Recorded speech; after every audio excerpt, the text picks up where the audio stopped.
Matt Muccigrosso here, creator of Xenoplicity and the queue system it runs on. Today's video, let's talk about reaction roles. So let's define what a reaction role is. A reaction role is a role that you as the game master are going to make for an NPC, okay, a non-player character, and the result of the role will determine whether they are hostile or confrontational, whether they are neutral or indifferent, or whether they are positive or helpful, okay, to the player characters when they first meet, okay, when they first interact with each other. How are you using reaction roles in the first place? For random encounters, a reaction role makes a lot of sense. You roll for a random encounter, in this part of the wilderness and run into a camp of orcs, okay? What are the orcs doing? Are they preparing for a battle? Is this like a raiding party that's getting ready to attack anyone they come across? Or are they having a party? Is it an orc camp where they're actually doing a festival? And they're all dancing around a campfire, drinking and getting tattoos, right? There's any number of things that orc party, that campsite might be engaged with. Maybe they're skinning victims alive. Who knows, right? So a reaction role to whether they're neutral, whether they're hostile, whether they're friendly, it gives you a guideline of kind of how to role play this group that just, that you just happen to come across. That wasn't anticipated, it wasn't pre-thought of. And so without having anything in your mind to prevent you from always going to like maybe a default in your mind just based on your own feeling of the way orcs would normally operate, a random result as far as a reaction makes perfect sense. So really what we're talking about when we're talking about reaction roles is we're talking about the mood, okay, of the NPC when the player characters first meet them. You as a game master, you might have a very firm grasp on who this NPC is, or maybe you don't. Maybe it's just someone you made up on the fly. Even if you know everything about this NPC, that doesn't mean you necessarily know the mood they're in when the player characters first approach them. And this is where I think reaction roles are very helpful, because here's the thing, even a really great friendly, helpful character that could be an ally of the player characters, if a bond is formed between them, someone that maybe even sympathetic to the wants or the needs of the player characters, right? If they're having a bad day, then that can still come up in the game, because again, play your NPCs like they're real people in this world setting as well, right? That's how you get the most immersive experience. So even if it's a character that I know front and back, I still like to make reaction roles for what their actual initial mood is. Like, what mood are they in? Are they having a good day or a bad day when the player characters first approach them? And to me, I like that to be outside of my own hands. I don't want to have to say, okay, well, they're going to be in a positive mood or they're going to be negative. I don't like to do that, because again, if I want them to have a good interaction with this guy, then my default is going to say, well, they're going to be in a good mood, but maybe they're not. And part of the fun as a game master is not knowing how certain things are going to play out. Not everything should be game master discretion, game master fiat. It is better if the game master can be surprised on the way things are going to play as well. And so kind of with that mindset, with that mentality, I like to make a reaction roll just for the mood that the NPC is in. Maybe this is a character that you think will be a great ally of the player characters, but you roll and they're just having the worst day of their life, right? They're miserable. They're either depressed or they're angry or they're frustrated. And so when the player characters first approach them, that's the mindset that they have. You are still playing them as who they are, but you're also going to add on top of that a layer of frustration, anger, short-tempered, all right? And so this adds like a depth to your social engagement with NPCs in the setting, because it means that the players at the table, when they're playing their characters, engaging with characters in the world, they're not just getting what's on paper about an NPC. They're getting what's on paper about the NPC plus emotion. And the emotion is random. A guy character looks over, he sees a girl at the bar, she's drinking her drink, and he wants to approach her, right? To me, out of the blue, this is not a character that I had thought of before. It's not someone that I have put any thought whatsoever into who she is, or what her attitude is, or what she was doing leading up to coming into the bar tonight, right? because again, this is all being generated in the moment because the player characters decided to go to the club. That wasn't like a location where I sent them into. It wasn't a place where I told them, this is the scene, guys, this, do it. If it's a living, breathing world, the player characters can go wherever they want. So if they decide to go to a bar, then we're going to have to come up with a lot of characters to fill that establishment with. Now, granted, you don't have to have a lot of details on all of them, but in this particular case, there is a single character that the player character has focused on and they want to approach.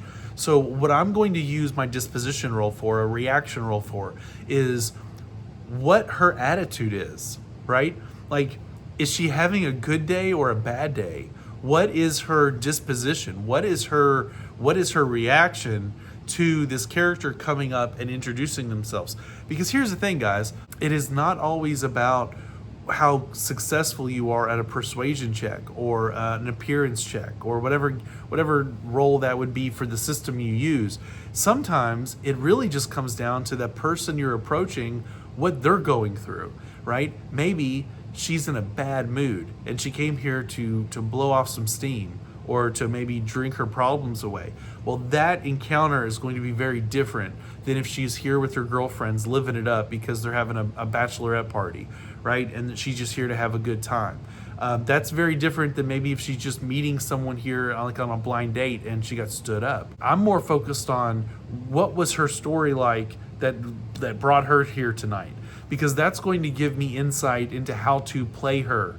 Because as a game master, I'm role playing the NPCs. I'm role playing the world.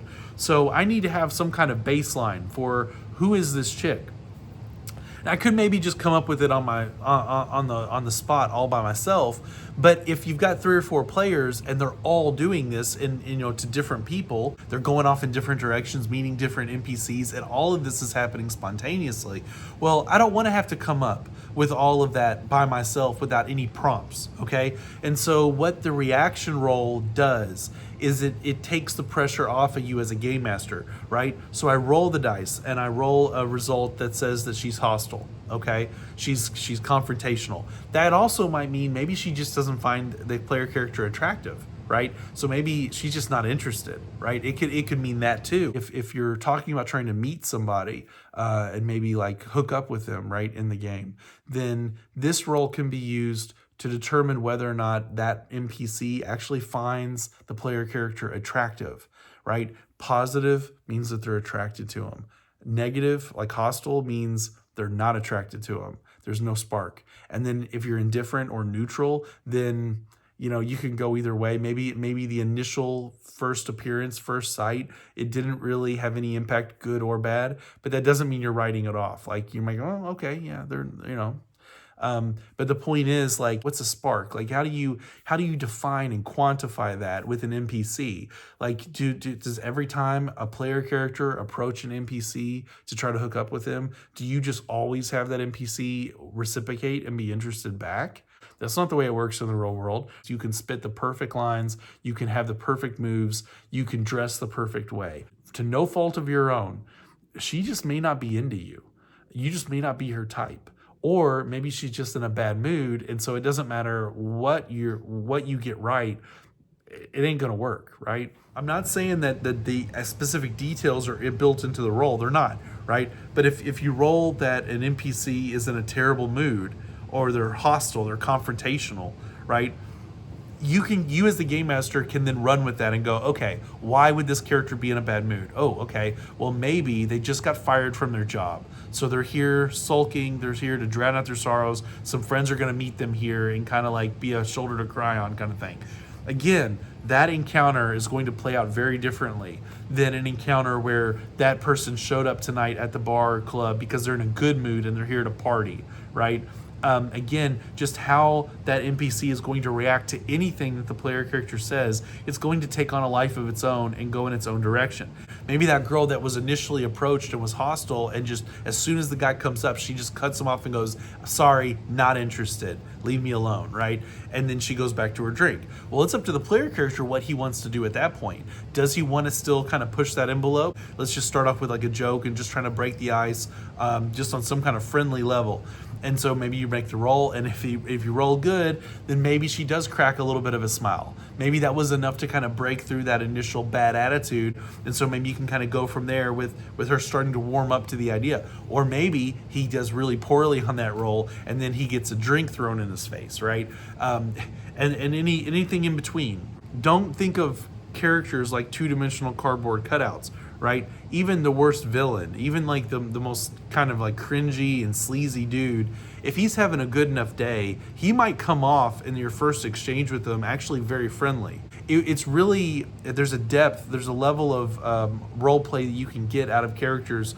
You know, if the first time the characters meet a villain or a bad guy, someone that's actually going to end up being trouble for them, but the first time they meet, that guy comes off like super helpful or friendly, or even like someone that they might actually want to become friends with, and then it's only later that they realize like how wicked or evil or sleazy this guy is.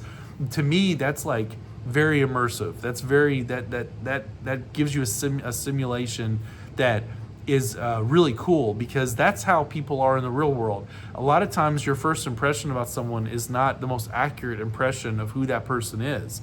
And a reaction roll allows you to have those kind of opportunities. Likewise, flip that, right? You might initially have a really bad encounter with someone that's actually a really great guy. Maybe they are just having a terrible day. They're in a bad mood, you know, and then you as the game master can say, okay, well, what does that mean? Like maybe they had a fight with their wife, or you know, any number of things. Maybe their dog just died, right? Any number of ways that you can kind of like frame this in the narrative as to why they're in a bad mood. That's irrelevant.